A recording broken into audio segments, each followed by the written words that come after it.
Bonjour à toutes et à tous, j'espère que vous allez bien. Je suis heureuse de vous retrouver pour un tirage du mois de février 2021 pour les poissons. Donc je vous propose un tirage en croix. Ici au centre, on va regarder un petit peu tout ce que vous vivez à l'intérieur de vous, dans vos ressentis, dans vos pensées, dans vos désirs, vos rêves, vos faiblesses, vos forces, un petit peu tout ce que vous vivez actuellement.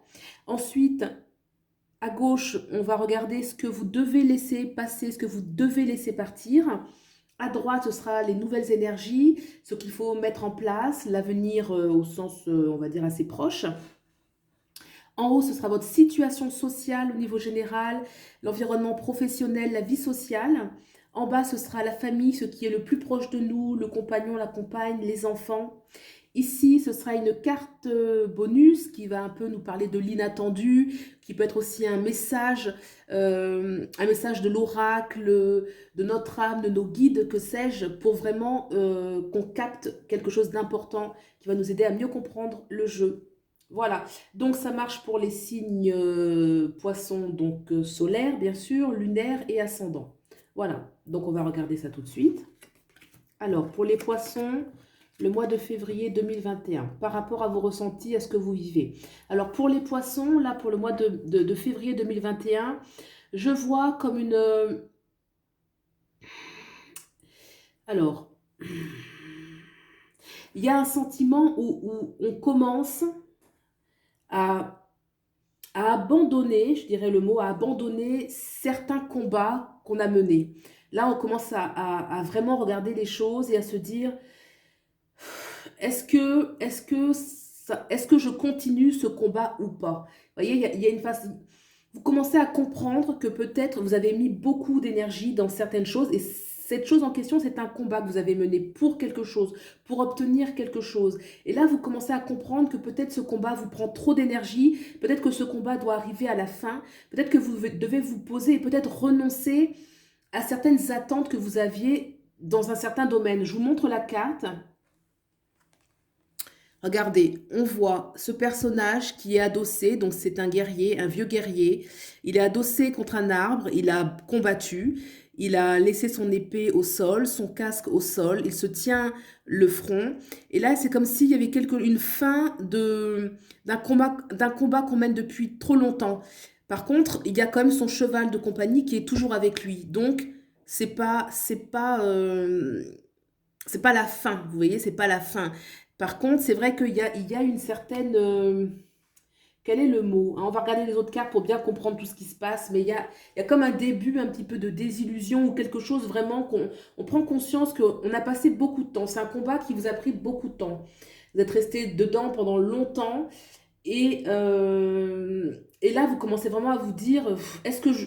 C'est comme si vous avez envie d'arrêter ce combat parce que finalement, peut-être vous avez beaucoup tourné en rond et que là, vous avez envie de lâcher un peu, de vous poser, de vous reposer. Voilà, alors, moi je vois sur la gauche, effectivement, qu'il y a un sentiment aussi, la gauche, cette carte-là, donc ça renforce un peu le sentiment d'insécurité. Peut-être que vous vivez quelque chose là qui est... en tout cas, il y a un aspect, hein, on va regarder vraiment tout pour bien comprendre. Il y a un aspect qui est comme si, en fait, vous sentiez pas vraiment en sécurité dans un certain plan. Et ce renoncement est un peu difficile, mais vous renoncez quand même, quoi. Vous savez, c'est un peu la tristesse lorsqu'on se dit, j'ai entre guillemets, hein, c'est ce qui ressort, mais comme je vous dis, restez bien parce qu'il faut voir la suite.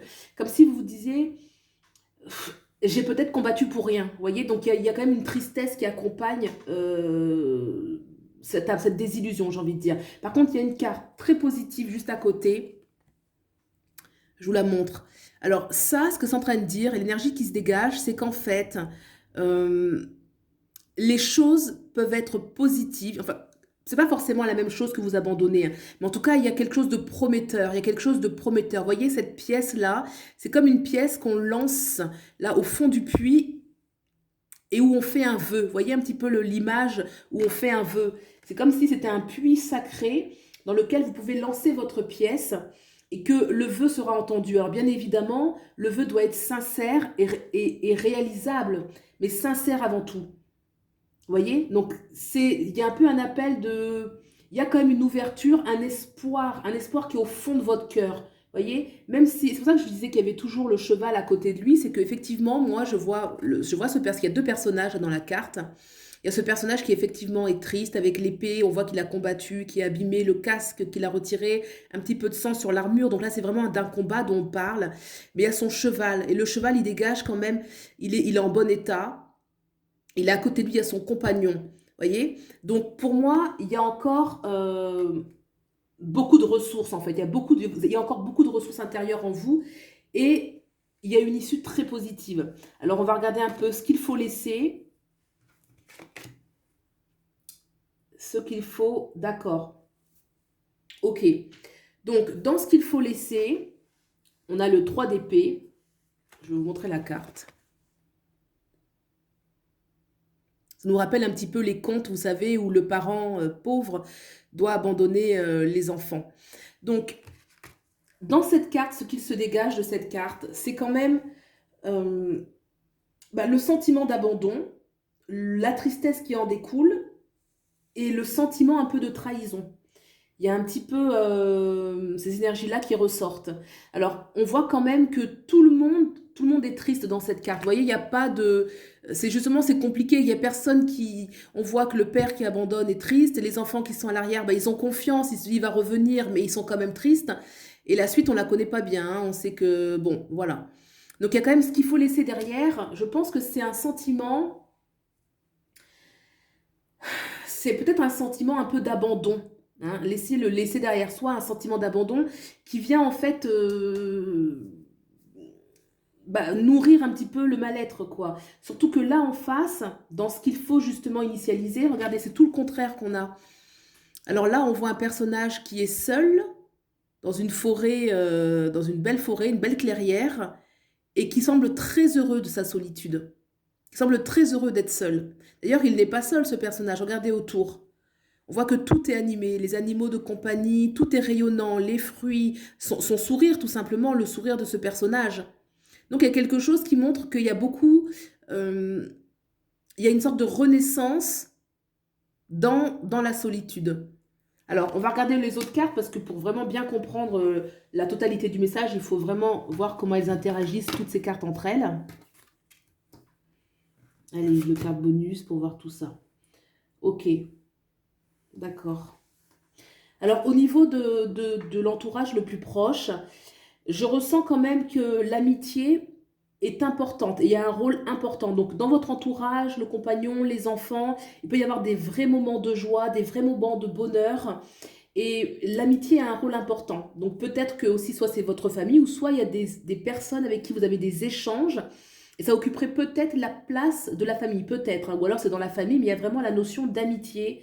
L'amitié qui ressort très très fort. Vous voyez, je vous montre la carte. L'amitié, le partage, il y a aussi un équilibre entre le donner et le recevoir dans cette carte. Vraiment le donner et le recevoir. Donc là, c'est quelque chose de très positif. Au niveau de votre vie sociale, je ressens que vous faites tout ce que vous pouvez. Vous n'êtes pas inactif, bien au contraire. Vous n'êtes pas, comment dirais-je, vous n'êtes pas sans penser aux autres. Vous faites tout ce qu'il faut pour tisser des liens. Vous êtes un petit peu le tisserand. Vous êtes celui qui va agir avec finesse, avec dévouement, avec passion. Je vous montre la carte tout de suite pour la vie sociale. Voyez, donc là, on voit cette personne qui est vraiment en train de faire des nids, en fait, des nids avec un fil d'or. Là, on voit l'oiseau qui est au-dessus. Donc moi, je vois vraiment que oui, vous êtes actif, vous faites votre meilleur, en fait. Hein. Et je pense que ça vous nourrit, parce que le fait, par exemple, de vouloir réunir les autres, c'est quelque chose qui nourrit, c'est quelque chose qui nous nourrit déjà nous-mêmes, de faire cela, en fait. Voilà. Donc, pour la petite carte, pouvoir de l'attraction, le petit bonus, pouvoir de l'attraction. Alors, moi, je pense que c'est une carte qui parle quand même d'un renouveau. Vous savez, pour attirer, il faut déjà être dans une vibration pour attirer le meilleur, et là, c'est bien du meilleur dont on parle. Pour attirer ce que la vie a à nous offrir, il faut être dans une bonne vibration. Et je pense que c'est juste une notion de vibration que vous devez mettre, que vous devez activer, parce que la vie a beaucoup à vous donner, en fait. Le pouvoir de l'attraction. Mais par exemple, si on est dans la déprime, si on est dans le mal-être, comme on reprend ce personnage central, bah, malheureusement, on ne voit pas ce que la vie a à nous offrir, voyez? Mais comme je vous disais, il y a cette carte juste à côté qui est vraiment de bon présage. Ça, c'est un vœu que vous pouvez exaucer, ça, vous voyez? C'est un vœu que vous pouvez exaucer. Donc, pour les poissons, dans vraiment ce que je ressens, je pense qu'il y a il y a quand même des... Enfin, il semble qu'il y ait des tourments intérieurs, un sentiment quand même de... Bah, le mot qui vient, c'est un sentiment de trahison, en fait. Un sentiment de trahison, un sentiment de tristesse, un peu d'isolement, mais un aspect d'isolement en vous. Vous voyez, c'est ce qui passe, mais je pense pas qu'il faut le figer. D'ailleurs, il faut pas le figer. Mais je pense qu'il y a un sentiment un peu d'échec. Vous voyez, un petit peu le sentiment de...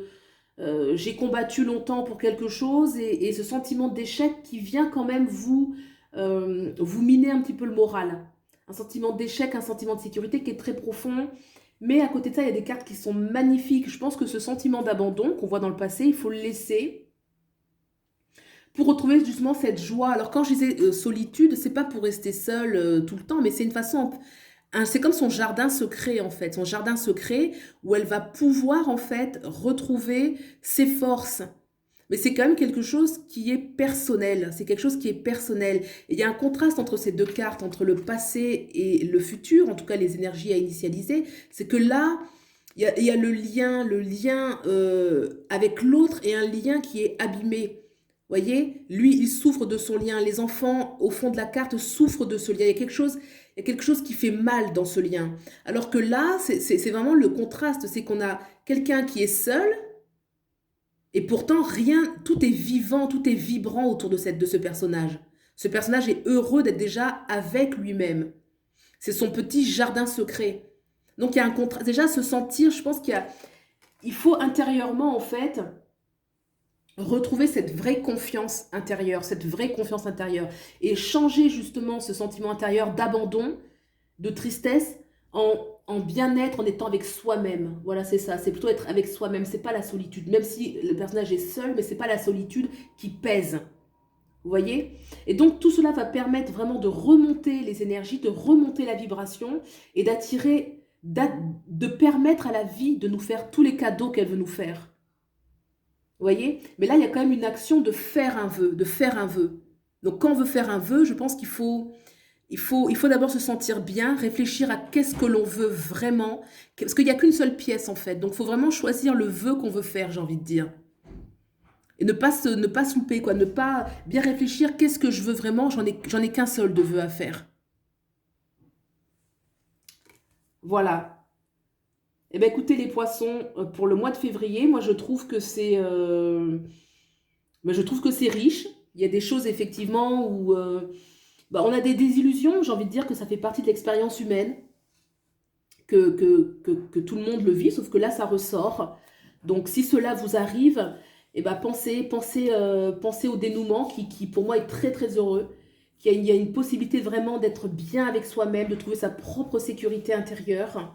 Et pour ensuite, parce que le pouvoir d'attraction, on attire, c'est quand même une carte d'un homme et d'une femme. Donc on peut tout attirer, ça peut être la joie, ça peut être l'autre, hein, un homme si on est une femme, ou enfin attirer une autre personne sur le plan sentimental, sur le plan amical.